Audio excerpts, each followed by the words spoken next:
we'll go ahead and get started. First of all, my name is Tamara Kinzer. I'm one of the instructors here. I teach Nosework 1, Nosework 2, Proof Positive, and Puppies Plus. So you are probably going to see me running around this building a lot while you're here. First of all, before we actually get started, some of you were handed a cotton ball. I'm going to be passing this around, I think, yes? I'd like everybody to have a cotton ball. Yes.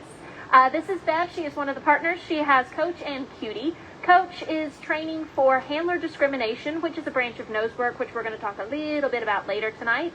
But part of that is he has to distinguish Bev's smell from everybody else's and find a cotton ball that has her smell on it as opposed to everybody else's in a bunch of different things. We're strictly just using you. Yep, absolutely. We appreciate it. Thank you. So she is trying to get as many non-Bev smelling cotton balls as she can. So I'm just going to pass this around. All you have to do is just kind of hold it. I'm just going to, if you already have one, just pass the bucket.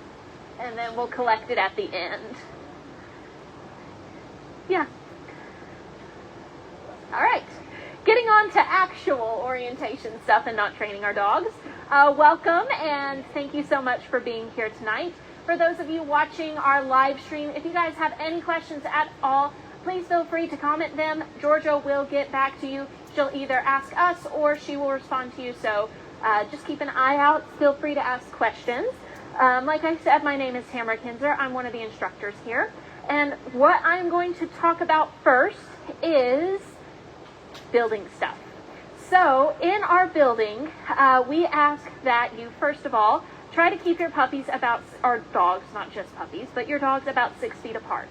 During our group classes, we love that you have super friendly dogs. We love that you have dogs that love everybody, but we do have some students that their dogs really don't love everybody. We also feel like during group classes, the focus should be on you and not everybody else. So if you have Larry Labrador that loves everyone, and I have Cujo at the end of my leash, it's really not going to be in Larry Labrador's best interest to come play with Cujo. So we ask that during group class, during the entering and all the things, please keep your puppies 6 feet apart just so that everybody is set up for success. Second of all, we feel like our building is pretty safe, but we have had some incidences in the past where people have left their cars unlocked and things were taken out from there. So please make sure your valuables are locked up in your car, they're out of sight, and you make sure that your car doors are locked before you come in the building. We are running 31 classes this session, which is a lot of classes. So please double check your email to make sure that you are in the correct class. We will have our nice little sign here. It will be facing you as you come into this. So imagine this but flip-flopped. This is going to point you in the direction of where your class is going to be. We have Puppies Plus, Nosework 1, Head Start, Do More With Your Dog, and Nosework Challenges, Really Reliable Recall, and Agility Foundations and Pre-Agility in the back behind that white fence. There are 2 ways to get into the building. The first way is if you go to the very back of the parking lot, there's going to be this nice big fenced-in area. There will be a green coated gate. It's like a metal gate, and there is a blind on it, a green blind. You can come in through that back door to access the back, so you're not having to wade through all the crazies.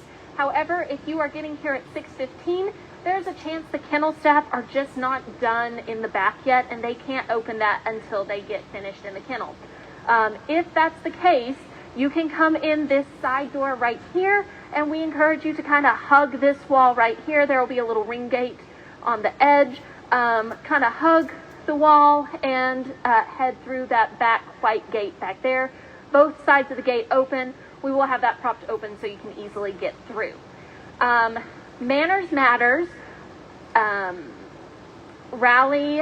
intermediate rally competition, meet in the middle section right here. It will make more sense when I say the middle section because we will have so many ring gates put up, it's going to look like a maze, but don't worry, it'll make sense. But we'll have Manners Matters Manners Matters Rally Intermediate and Rally Competition in this center part.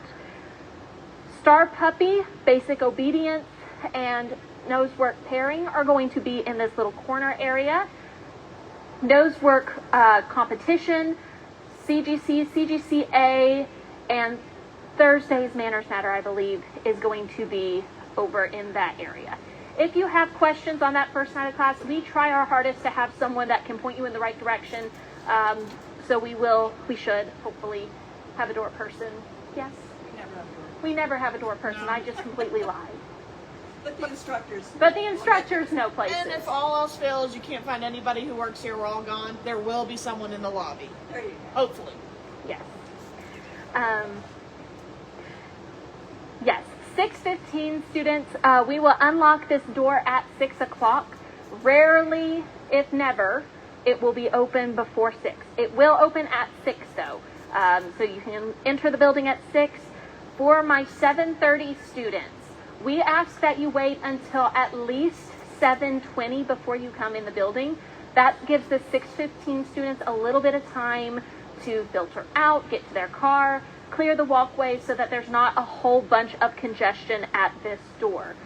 It gets very crowded, very chaotic, but one of the things I love to reiterate is when you come in and out of this door, try your hardest to make sure it is closed behind you.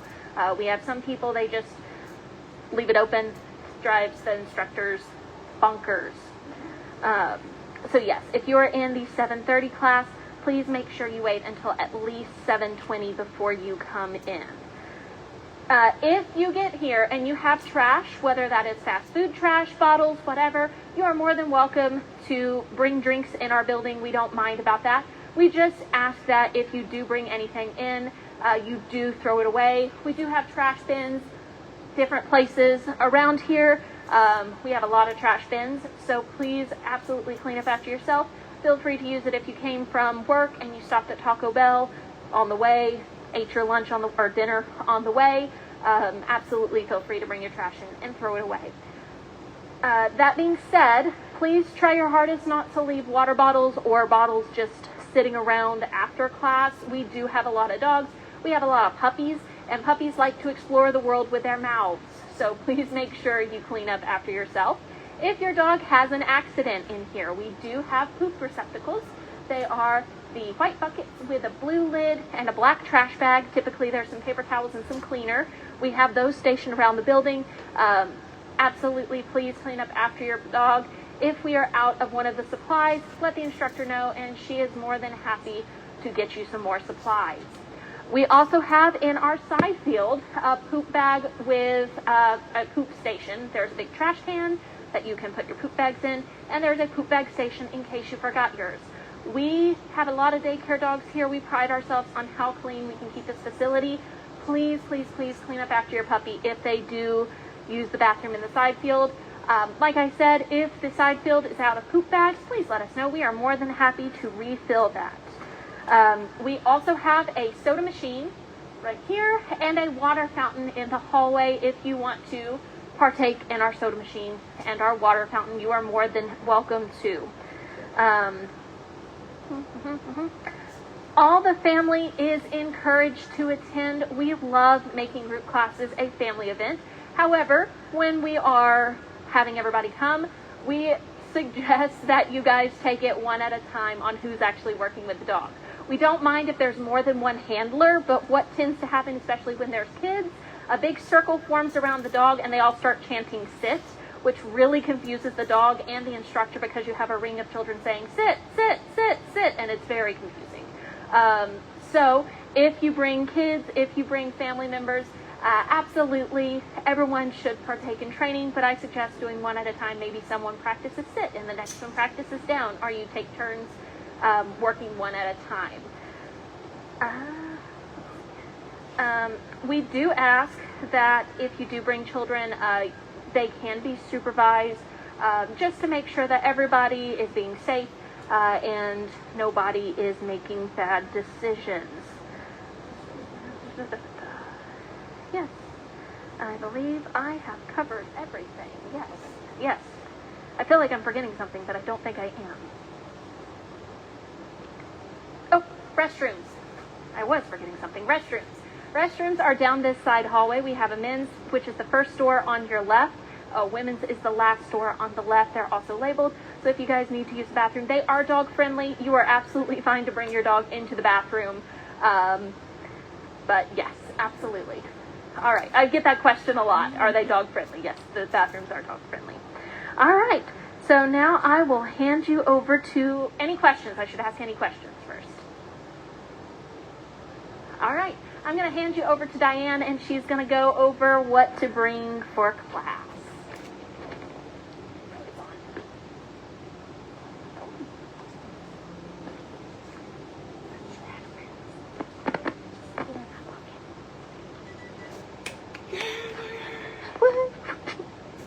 I've done this like 2 times. With the microphone on. He's got it. I got it. Hello, everybody. I am Diane, and I am the Nosework Advanced Instructor. And I was where you are about 8 years ago. Never thought I would actually be a teacher, but here I am. I teach 4 classes a week sometimes and do all kinds of other things. So I've been here. I've been where you are. I've done every single class that PDX offers. And so I'm going to help you decide what to bring for class. So the first thing a lot of people ask is, what kind of equipment should we bring?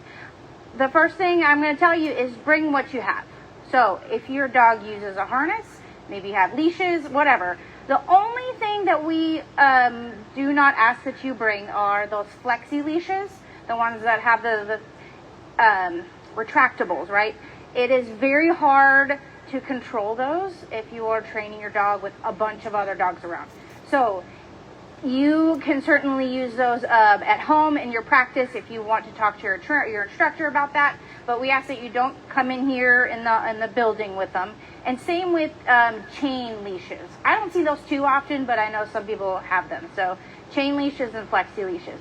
Otherwise, bring what you have. And if you're not sure it actually works, ask your instructor. We have a lot of different options of all kinds of equipment and different types of harnesses or collars or different types of leashes that you might some of us recommend. So don't forget to ask that. Treats and toys. So if you're like me, I hate putting treats in my pocket, so be ready to have maybe a treat pouch. Some people wear all kinds of things they got from the hardware store or whatever. And people get all fancy. People buy, homemade ones and all those things. But so make sure you're prepared, because you're going to spend an hour with your dog, and a lot of it's probably going to be up moving. So you want to make sure you have a good variety of cookies. We don't suggest that you train necessarily with your kibble, right? Your dog's going to get really bored if you train treats or you train tricks or you do class or you do all these things with your kibble, and then they're going to go home and be like, well, that's boring. You also want to have a nice variety. So maybe your dog loves some training treats, right? They're tiny. And then maybe through the afternoon, right, you have a whole hour class. Maybe at halfway point, you need something with a little bit more pizzazz. So out comes the string cheese for our dogs. Our dogs love string cheese. And then maybe the hot dogs come out later. I don't know. You decide. But what I would suggest is you come with a variety. So some people I get asked, we're training for an hour. My dog's going to get fat from eating all these treats all the time. Well, cut your cookies up. Come prepared. Mix up your food. Whatever you need to do. You're not training this long, this often on your normal day. And speaking of that, so when you go home, I want you to have in your mindset that your training at home is 5-10 minutes, maybe 15 minutes tops. You're not going to go home and spend an hour. So don't panic that we did this whole thing in class for an hour, so I have to devote a whole hour at home. No, that's the best thing. You just come home, you do something in the morning, you can do something in the evening. So don't overstress yourself with what you need to do at home. You're going to hear a lot about motivation from us and a lot of our instructors. So you're going to hear Nancy's always my favorite, Nancy Miller. Where'd she go? She disappeared. When we're training, it's all about having a party with your dog, right? For a lot of us, our dogs are some of our best mates. We want to have the best time, and our dogs want to have the best time. So think about high motivation. So that could be the cookies. It could be maybe your dog has a favorite toy that they like better than maybe treats. They love you, so you are their motivation. We want to see you have a lot of motivation when it comes to class. When you're training, again, this is going to be a lot of you guys maybe for your newer dogs, or maybe you're just starting off learning how to train your dogs. We like the philosophy of having a 4-to-1 ratio of reinforcement to punishment, right? We don't want to harshly punish our dog, but sometimes we have to correct our dog, but then that's where the motivation comes in. And so if you spend more time motivating and maybe less time correcting, your dogs are going to be more amped and more ready to train with you. So you'll see that a lot with all of our instructors here. We all have that same feeling. Sometimes you have to say no, but that doesn't mean that they can't have a party and listen to you at the same time. Let's see. We already talked about how often, we talked about shorter durations when you're training at home. I have 2 Aussies. I did a lot of things because my dogs would come to daycare and have all this energy. So I spend 10 minutes doing rally. I point to Nancy because I'm in Nancy's rally class. I do some agility at home. I do a lot of nose work, but I only spend 15 minutes and I spend short duration. So again, think about just doing a little bit here and there, and you're really going to find some good positive sessions. And the biggest thing, again, is something you'll find your instructor can help you. Let's say your dog's maybe they're a little bit timid. Maybe they're a little nervous. You got to find what they love to do. So again, it could be that we want to force our dog to do something, or we think it's cool, but our dog doesn't, or I really wish that my dog would play with a tennis ball, but they don't like, So I want you to work on finding something that your dog loves to do, and that's what you're going to find in class. And of course, at any time you have questions, you need anything from your instructors, you can always ask. Does anybody have any questions? Pretty straightforward cool.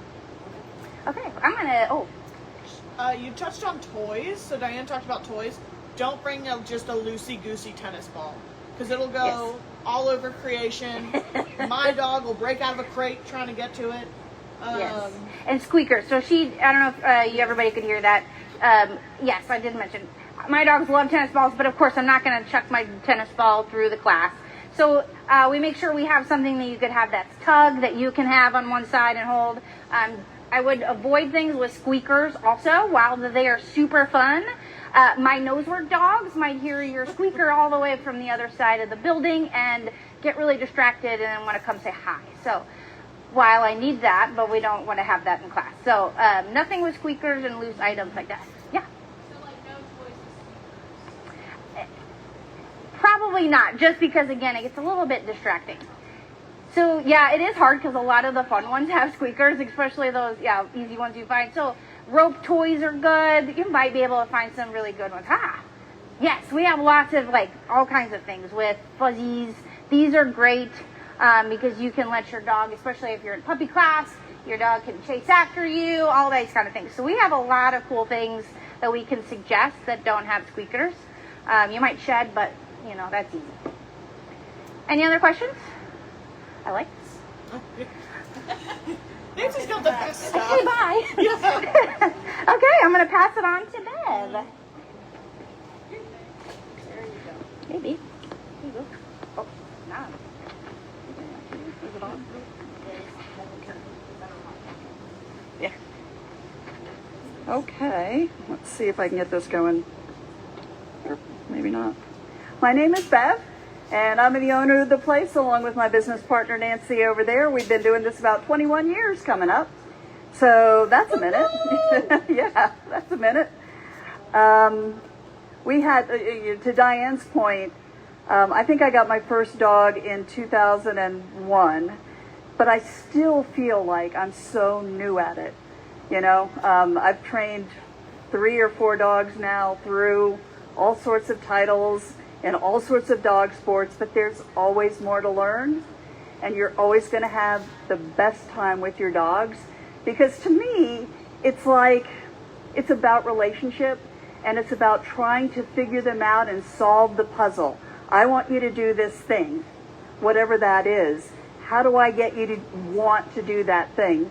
And there's all different ways, there's all different styles. Every single dog is different. You're not going to have a cookie cutter solution to every dog. One of the things that I wanted to add on to what Diane said was, don't feed your dog before class. Unless he's going to just be ravenous and not able to pay attention to anything, food is kind of like air. If you've just eaten, it's not going to be very motivational, right? So if they're a little hungry, it's going to work better. So I never feed my dog before class. And then I cut down on his food when I get home because we've just had all this food. So that's a thing to do. Okay. Huh? Oh, hey.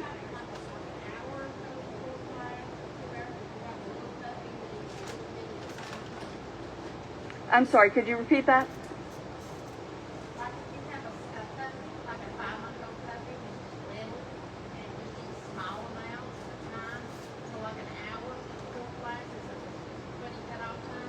This is actually, yeah, Nancy said half. No, half of what you would normally feed. Yeah, so half of what you would normally feed.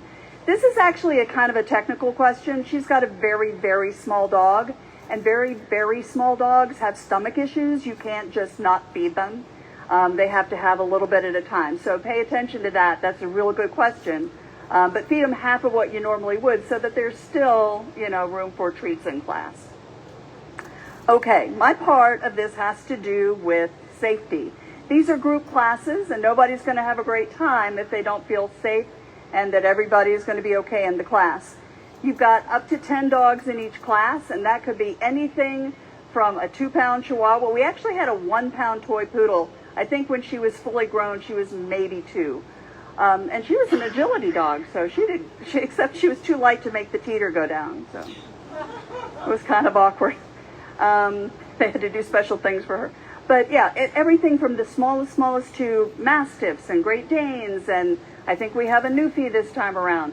So there's going to be a wide range of dogs. In the adolescent classes, like Puppy Plus, Manners Matter, you've got very, very excited, energetic dogs in there. You might have scared dogs. You might have angry dogs. You might have dogs that don't even like other dogs. Let me say this.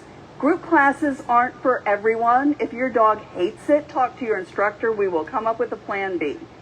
However, that being said, I love the difference between week 1 in class, where you're peeling your dogs off the ceiling and the people are crying and the dogs are screaming, and week 6 and everybody sit down, come stay walking on a loose leash. Perfect. It's not quite like that except in my head, but it really is. You can watch your dogs over those 6 weeks go through a change. Group classes are wonderful in that your dog needs to focus on you and get their value from you, despite all these people, all these dogs, this new place, coming and going. There's just a lot built into that. So the more you can reward your dog for listening and paying attention and doing what you ask during that time, the more that's going to pay off for you. That being said, week 1 is a nightmare. It's going to be a disaster. It always is. Every session, it's fine. I don't want you to worry. A lot of people get upset and they say, my dog is the worst dog. Your dog is not the worst dog. We've had the worst dog. We've seen the worst dog. We've been there. It's fine. So do not worry about it. Your instructor will help you get you through it. But that being said, we want to make sure that everybody's safe. So it starts in the parking lot. If your dog rides in a crate, extra credit, bonus points. If not, make sure your dog is secure in the car, and absolutely don't just open the door and let your dog jump out onto Dayton Boulevard. It has happened more than once. So where people just, I don't know. Dogs, and here's another thing to consider. A lot of people say, well, why am I taking a class? My dog already knows sit down, come stay. Maybe. In your living room with nothing else going on, your dog will do that. Will your dog do it here with all these people and all these dogs? Will your dog do it down at Coolidge Park? Do they allow dogs in Coolidge Park? Okay, good. It's mixed. You just have to run when they see No. you. I know. Here comes Red Bank. I'm just saying, you want to be able to go out and about with your dog, and that is very different to your dog than your living room. So this is a great way to practice those, and be thinking about that as you're doing things in class. So a couple things you want to bear in mind. The first thing is this is Cutie Pie. She's going to be our demo dog here in a minute, and she's also helpful in a couple different ways. Be sure to attach your leash to the D-ring on your collar. Don't use that little springy thing the vet gives you, because that'll just come right off. The slightest amount of pressure and that thing is rolling down the road. So use the heavy D-ring on your collar. I like a 4-foot leash. I want my dog by my side. He doesn't need to go visiting. He doesn't need to be out and about. There are certain exercises that a longer leash comes in handy, but by and large, I'm using a 4-foot leash for all of my stuff, so my dog is right here. So you've got your dog on your short leash, you've got your dog by your side, all your neighbors are in except for the one that didn't watch orientation. And that one is a pill, because they want to, hey, can we come play and do all the things? So if you are worried at all about other people interacting with your dog, we have what we call the red bandana. And what this is more than a fashion statement. It is information for everybody else in your class to give this dog some space. Help me help my dog succeed by not letting your dog come up, your child come up, anybody come into my dog's domain. You would use the red bandana if you have a frightened dog, if you have an aggressive dog, if you have a very, very excited boxer puppy, any of these things where you want to make sure that your dog is not tempted to go and make mistakes, make bad choices, use the red bandana. A lot of people will say, my dog is X. Should I use the red bandana? Sure, why not? It doesn't matter what your dog is. It could be that you don't like other people. Red bandana. Red bandana. Yeah, there you go. And that way that you're letting everybody know, give us some space, help us succeed. So that's the first thing. You can get these at Hobby Lobby, Dollar General. Some of the instructors have extra ones, but if you have any concern at all, put one of these on your dog to let everybody else know, give us space. So that's thing number one. Thing number two is we have a drill for what happens when a dog gets loose. Unfortunately, it's going to happen where your hand slips off your leash, whatever happens, and your dog goes bounding away. So the first thing I want to say is don't chase after your dog. That is a chase you will not win. Your dog is faster than you are, and they're very wily. So stop where you are and let everybody know that they now have a job to do. Say, loose dog, as loud as you can. That will get everybody to do a thing. If you are in a class and you hear loose dog and you have a little dog, pick up your little dog. She's really not a hugger. Clutch her to you and turn your back to the loose dog. That way you're giving him absolutely nothing to interact with except for your back, and you are protecting your dog. If you've got a little dog in general, practice that at home. They should be used to you picking them up and holding them and keeping them away from other things. If you've got a bigger dog and you can't pick them up, bring them right into your center and go into Pez dispenser mode with your treats. And you don't have to actually feed, but just let them nibble, nibble, nibble, nibble, nibble, because what you want is your dog's attention on you and not on Larry Labrador bounding around the arena. So thank you, Maverick. That was a good boy. Yeah. You want your dog's attention on you. So in the meantime, what's happening is your instructor has gone to get your dog. We will not mace your dog, but your instructor does have Spray Shield, which is a citronella spray. It's designed to interrupt behavior because as your dog is running away from you, they're not hearing puppy come. But this might help because it sprays out that's pretty good. That's like 20 feet. It sprays out a good amount, right? They can hear it. It's supposed to interrupt with all 5 senses. They can hear it because it makes a hissy sound. They can smell it because it's citronella. It's wet. See what Cutie Pie thinks of that. Oh, I don't really like it very much. She's wondering if it's a treat. It might be a treat. She always hopes springs eternal with Cutie. Okay. Yeah. Good girl.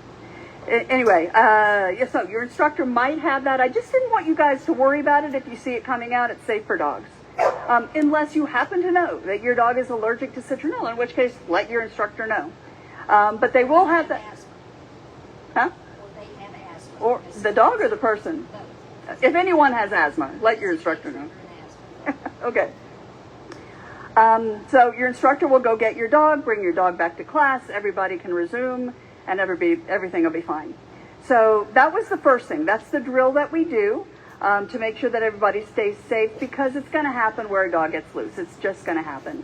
That was the other thing that I think Tamara mentioned about keeping the doors shut around here. We don't want the dogs to have access to Dayton Boulevard in the event that they do get loose or they slip a lead. So, yeah, keep the doors shut behind you. Now, a couple other things we want to tell you about. We divide up classes with these ring gates, this accordion style thing.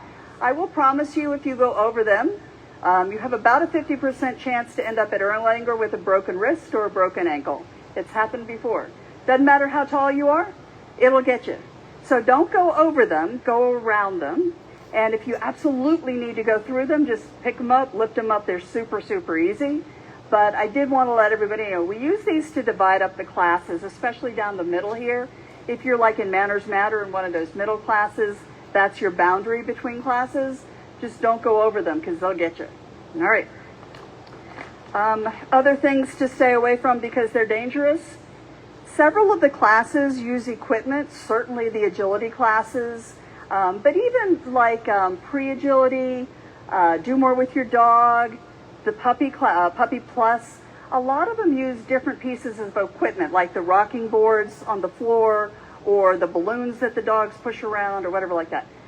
Don't put your dog, please, up on any of the equipment until your instructor has taught you how to use it. Almost all of it can be dangerous. It is certainly dangerous to children and to husbands. So don't let them on it either. We've had to pull them out of the tunnel, and that wasn't pretty. Yeah, there was a kid walking on the dog walk. My lawyer about had a heart attack. So, yeah, the equipment is for the dogs, but only once they've learned how to use it. And it's going to be real tempting when you come into class to go put them up on that fun thing, but wait till you know how. Okay. Then they're going to tear an ACL, and then they're going to tear the other ACL, because that's what happens. So what Georgia just said was, and she's absolutely right, and it has happened before. In one of our very first classes, this man walked in, put his giant Labrador Retriever up the A-frame, he tore an ACL. The problem with tearing an ACL if you're a giant Labrador Retriever is that you overcompensate and you tear the other one. So that was a real expensive mistake. And yeah, it's just not worth it until you know how. And even then there's conditioning and all sorts of things. So better not to take chances. I won't even go there. Okay. Just a couple of obvious things. Please don't leave your cell phones on in class. That's distracting for anybody else and pretty rude. Shoes. I don't know if you noticed as you were walking, this floor is a little tacky. You do not want to wear heels, certainly. I wouldn't wear open-toed shoes because your dog's going to step on your feet. You guys are fine, but for class, I would wear just sneakers. It's a lot of up and moving around, so you want to wear comfortable stuff. You guys actually picked a really good session. August was hot in here. September is better, and October is the best. But, just be aware, this room is not climate controlled. We do have fans running to keep it cool. If you can't hear your instructor, absolutely, hold up your hand and say so. Let her know that she needs to adjust so that everybody can hear. Let's see. Comfortable clothes, ring gates we talked about. If we need to cancel a class due to an instructor being sick or weather or whatever, we will try to let you know 3 ways. We will send you an email, the email that you gave us when you registered for class.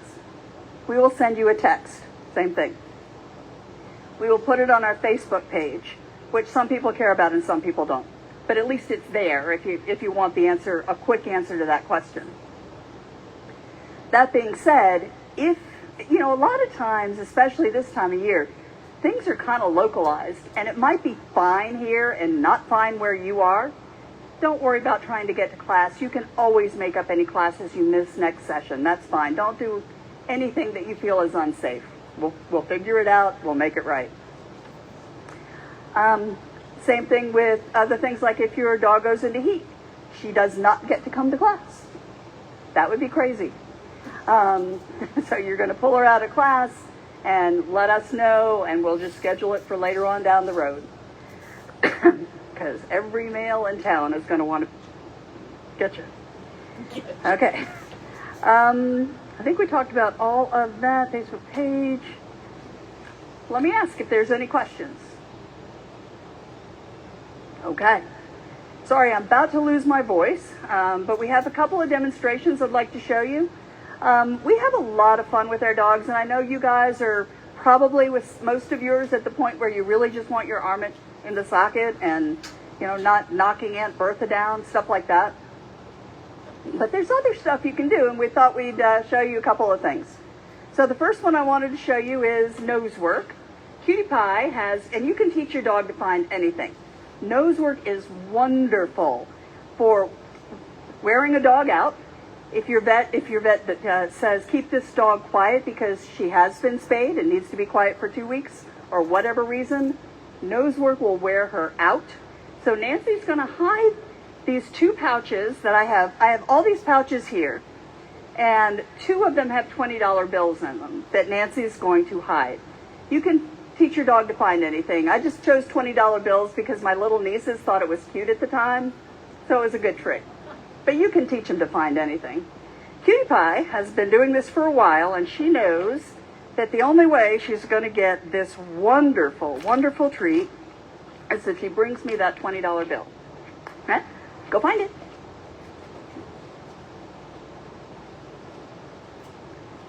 I'm pretty sure that's it. Yep, there's a $20 bill in there. You got a treat because you're a good girl. Yeah, there's another one. I know. Go find it. Go get it. And she's looking. There's plenty to look for. Is that it? Yeah. Okay. Oh, Nancy made it easy on her. Good girl. Good job. Yeah. So, I mean, we have a lot. In fact, our next demonstration is going to be a much more serious nose work situation.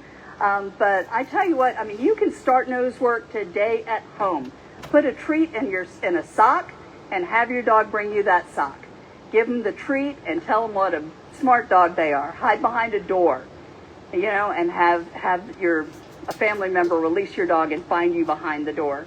Have them find their favorite toy. Make a big deal about, I got your toy. I'm going to hide your toy. And go hide it and have them find it. Dogs love puzzles. They love solving puzzles, and they love hunting. And they love getting treated for doing what they do best, which is smelling stuff. So, I use this for a lot of things. Not formally, well, and formally, but highly, highly recommended. Just Google nose work, and it'll come up with 400 things you can do at home if you're bored to have some fun with your dog. Diane's going to show you, no? Okay, Diane's not going to show you anything. So one of the things that people want most is for their dog to come when called 100% of the time, despite what's going on. We have a very specific picture in our head of what that looks like, and we want to show it to you. Nancy's going to call her boxer Dylan.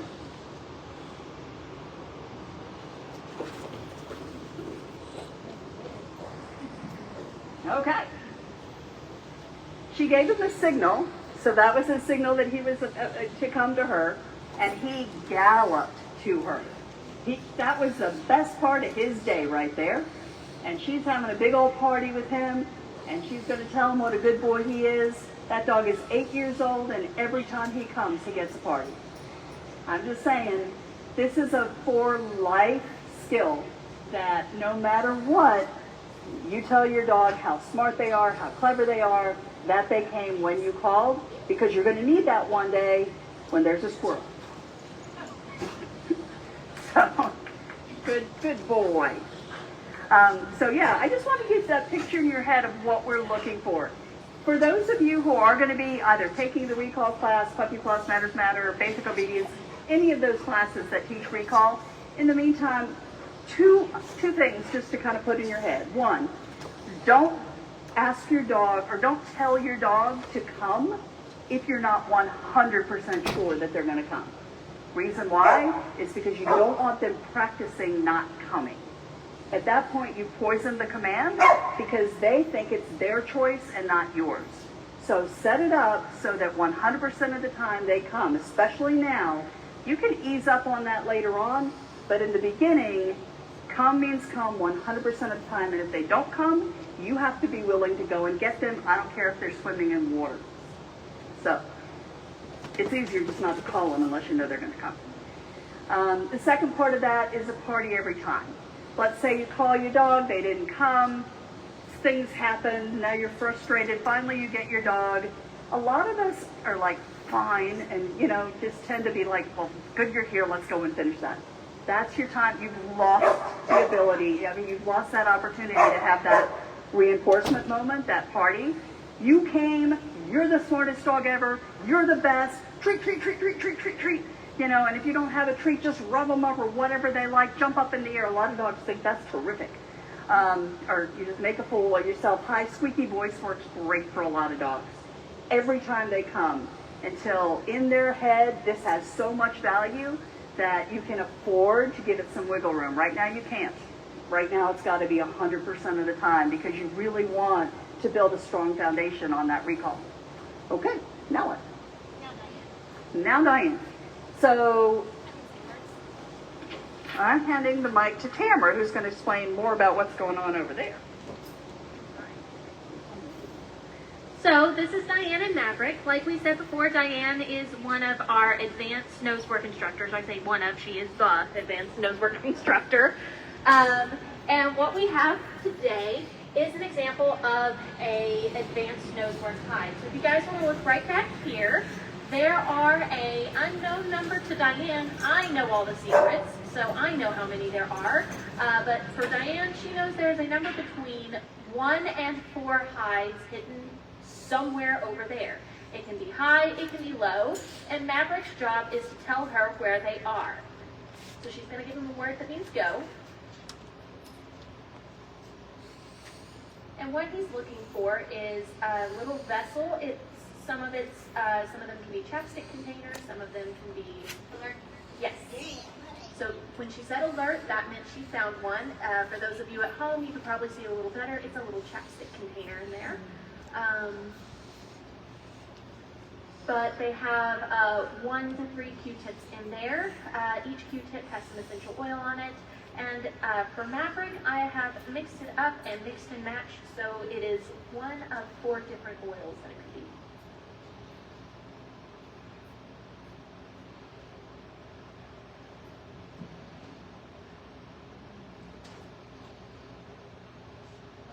Yes. Each time she calls alert, that tells me, the judge, that she has found one and he has indicated. I'm looking to make sure that he is giving her some sort of indication and she's just not guessing.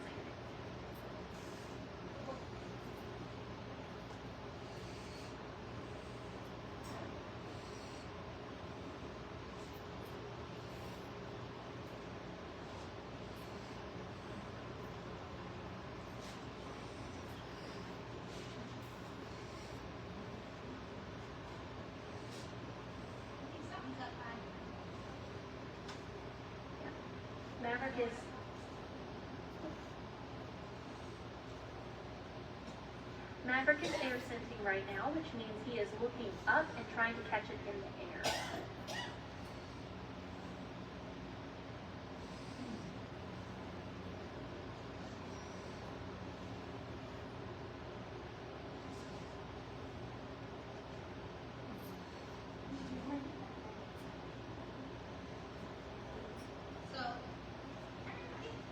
So Diane's going to let him off leash so he can have a little bit more freedom, so that he's not as restrained. It's a technique that a lot of advanced dogs use, just to kind of help them get in places that's a little awkward. Yes.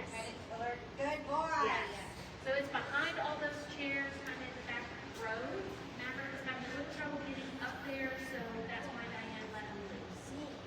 So I teach my handlers all about airflow and air movement. So the air conditioning unit in the back is pushing air this way. So you saw him go all the way down and work his way back, and it goes all the way out. So we learn a lot about airflow, air movement, not just where is our nose hitting targets. So Yeah. This is a fun class because not only are you learning how to train your dog, you're learning a little bit about science. You can put all those 7th grade physics classes about hot air rises, cold air falls. Sorry, everybody. You're going on a roller coaster. For advanced nose work, keep down 3 out of 3. There were 3 high. So good job, Maverick. All right. Am I handing it to you? Oh, So now you get to hear from Georgia, and she's going to go over our rally with our good dogs. good dog. Good dogs, unlike Frank and Roscoe. All right. I always get kind of squelchy and squeaky. Okay. So we have Bev with Coach, Nancy Miller with Dylan, Nancy Cameron with Lily, and Diane with Maverick. So rally is a competition event where a course is laid out with signs for the handler and the dog team to perform. We don't have enough room to lay out a full course, so I'm just going to call out what the signs would say. This is your rally warm-up exercise. Are you ready? Forward. The dog should move at your left side when you move. Halt. Dogs are expected to sit when the handler stops moving. Good girl, Lily. Forward. About you turn. It's a regular turn where the owner and the dog turn to the right. Sit. Down. Sit. Forward. So that really helps isolate the sit position in the dog's mind. Lots of them figure, I was just sitting again, I don't want to do that. About you turn. Sorry, that was kind of fast. Slightly fancier turn where both the owner and the dog turn to the left. Slow. If you change paces, your dog should match your speed. Normal. The dog should speed up to match your pace. Left about turn. It's the fanciest of all turns, where the handler turns to the left and the dog goes to the right. Halt. Stand. Walk around. That proves to stay because the dogs always want to know what you're doing back there. And stand is hard, guys. Forward. Halt. Step in front. Finish right forward. So that teaches a straight front position as well as how to get back into heel position. This one's fun. 360 right. Woohoo! Gotta stay in heel position. Halt. Stand. Down. Forward. The dog should be able to respond correctly to all positional instructions. They shouldn't sit when you say down or down when you say stand. It really helps them isolate those instructions. Spin left and forward. Another way to reinforce heel position, and the dogs get a kick out of spinning. Right, Coach? Call front. Finish left. Forward. So the dogs need to know both left and right finishes. This one's hard. 360 left. It reinforces rear end awareness. Ooh. Break and braze, the best part. Look at that, Coach. Look at that boy. I'll bite you. And I think we're gonna do a little bit of agility next. This is where they really get to show off. I can do words. Okay. I'm good at words. Jesus. It likes to yell at me. So we have, first up, Nancy with Dylan. Dylan is actually the most titled boxer currently in America. Yes, that is right. Am I wrong? No. I am wrong. So all the other boxer people are now writing in. Yeah. Yeah. Number one rally boxer. I'm just crazy. Come stand over here. I'm standing here. All right, so Dylan's going to run agility. What Nancy is doing a lead out. This just means it is giving her a little bit more time because Dylan's super fast. It gives her a little bit more time to get in place on where she needs to be. That was a running contact. That just means that Dylan made all 4 feet on the contact and kept going. Ooh. That was called a push. She needs to be able to discriminate between going on the front or the back of the jumps. Cleats are super hard. They have to enter on their left. And last of all, the leader. Good job, Dylan. Dylan is a master level dog. All right. Who is next? Yeah. Next up is Coach. Coach is still fairly new to agility, but he is giving it a shot tonight. He's also super duper excited. Yes. And he got his rabies shot today, so he might be here. Bev is doing another little bit of a lead out. She's tossing her leash because she doesn't want to run with a leash on her body.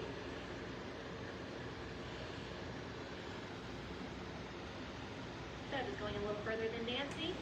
She calls her dog to her. She wants him to get behind the yellow, go over the top of her dog.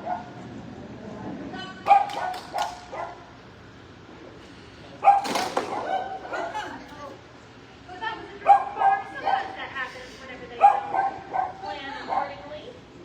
There you go. Good job, Coach. Good recovery. We want them to recover. Keys are again one of the hardest things to do. He didn't quite enter on his left. And I think, yeah. Yeah. When I said he got a rabies shot, that can make them sore. When he missed that jump, I should have said to myself, you know what, he's not jumping this right. And when he didn't do the wheeze, for sure that says we're not going to push it. Good boy, Coach. Good boy. This is Maverick. He's been doing this for a minute. Diane is getting him lined up so that she can do a nice little lead out. Some agility handlers will line them up between their legs just so they know that their dog is sitting straight. Oh. He broke a little sooner, I think. Again, going over the contact, nice and controlled. Getting the control over the jumps.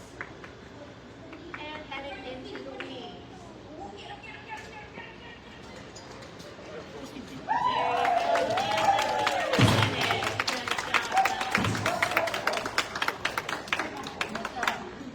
This is Nancy Cameron with Lily. Lily's an older lady. And they are just resetting bars real quick. Jump heights vary based on dog. Since Lily is a little of an older girl, they are dropping it down to 8 inches, just so this makes it a little easier for her and not as labor intensive.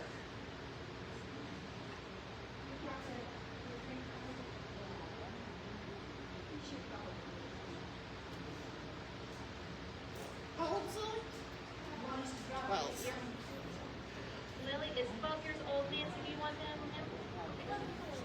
Woo. She holds her contacts to give Nancy Cameron a little bit more distance.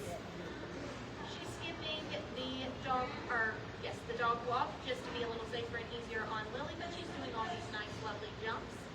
Center down on the backside again. Nice little serpentine. And hitting the weeds.